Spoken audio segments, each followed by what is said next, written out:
बहुत समय पहले की बात है, जब धरती पर धर्म की रक्षा के लिए भगवान अलग अलग रूपों में प्रकट होते थे।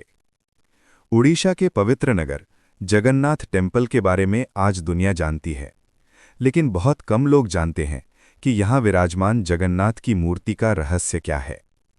ये कथा शुरू होती है राजा इंद्रद्युम्न से। राजा इंद्रद्युम्न भगवान कृष्ण के परम भक्त थे। उनका एक ही सपना था, धरती पर भगवान का ऐसा मंदिर बनाना जहां स्वयं भगवान विराजमान हो। एक रात राजा को एक अद्भुत सपना आया। सपने में भगवान ने कहा, ही राजन, समुद्र के किनारे एक दिव्य लकड़ी बहकर आएगी, उसी लकड़ी से मेरी मूर्ति बनवाओ, तभी मैं जगन्नाथ रूप में प्रकट होऊंगा। सुबह होते ही राजा घबरा कर उठे। उन्होंने तुरंत अपने सैनिकों और पुजारियों को समुद्र किनारे भेजा। कुछ दिनों बाद एक अद्भुत घटना हुई। समुद्र की लहरों के साथ एक दिव्य नीम की लकड़ी किनारे आ लगी। वो लकड़ी साधारण नहीं थी, उससे एक दिव्य सुगंध निकल रही थी और उस पर शंख, चक्र और गदा के चिन्ह दिखाई दे रहे थे। राजा समझ गए, ये वही लकड़ी है जिसका संकेत भगवान ने दिया था। लेकिन अब समस्या ये थी कि उस लकड़ी से मूर्ति कौन बनाएगा। तभी एक दिन महल में एक बूढ़ा बढ़ई आया। वो साधारण दिखता था, लेकिन उसकी आंखों में अद्भुत तेज था। उसने कहा, राजन, मैं इस लकड़ी से भगवान की मूर्ति बना सकता हूं, लेकिन मेरी एक शर्त है।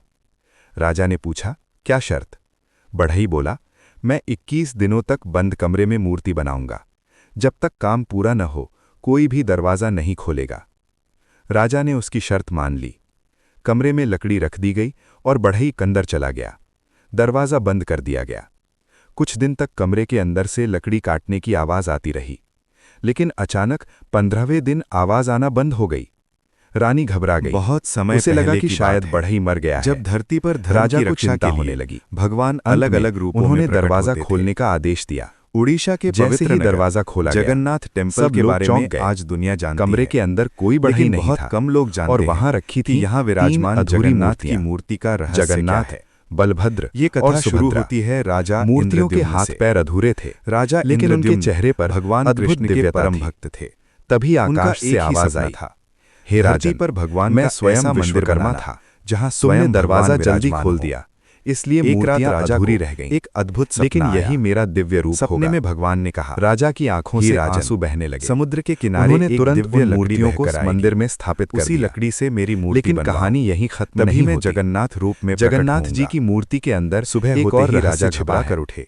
कहा जाता है तुरंत अपने कि हर 12 से 19 साल में समुद्र किनारे विशेष अनुष्ठान होता है। कुछ दिनों बाद जिसे नवा कलेबरा कहते हैं, समुद्र की लहरों की नई मूर्तियां बनाई जाती हैं की लकड़ी किनारे। लेकिन सबसे बड़ा रहस्य ये है, वो लकड़ी साधारण पुरानी मूर्ति से एक दिव्य वस्तु निकल रही नई मूर्ति में स्थापित की जाती है। चक्र और गदा के चिन्ह दिखाई दे रहे ब्रह्म पदार्थ कहा जाता है। राजा समझ गए। कहते हैं कि वही लकड़ी है वाला संकेत भगवान ने दिया था। इसलिए जब ये प्रक्रिया होती है कि उस मंदिर की सारी लाइटें बंद कर दी जाती हैं, तभी एक पुजारी की आंखों पर पट्टी बांध दी जाती है और हाथों में कपड़ा लपेट दिया जाता है। लेकिन उसकी आंखों में कोई भी तेज उस रहस्य को देख नहीं सकता। राजन, आज तक किसी को लकड़ी से भगवान की वो ब्रह्म पदार्थ क्या है, लेकिन मेरी कुछ लोग कहते हैं वो भगवान कृष्ण का हृदय है। शर्त कुछ कहते हैं बोला वो कोई दिव्य ऊर्जा तक बंद जो भगवान को जीवित रखती है जब तक। लेकिन सच्चाई क्या है? कोई भी दरवाजा नहीं आज भी जगन्नाथ टेम्पल की दीवारों में छिपा हुआ है और यही कारण रख दी गई कि दुनिया भर से लाखों लोग हर साल दरवाजा बंद के समय यहाँ आते हैं। कुछ दिन तक कहा जाता है से लकड़ी जिसने सच्चे मन से जगन्नाथ जी का नाम लिया, अचानक उसकी हर मनोकामना आवाज आना बंद हो गई। रानी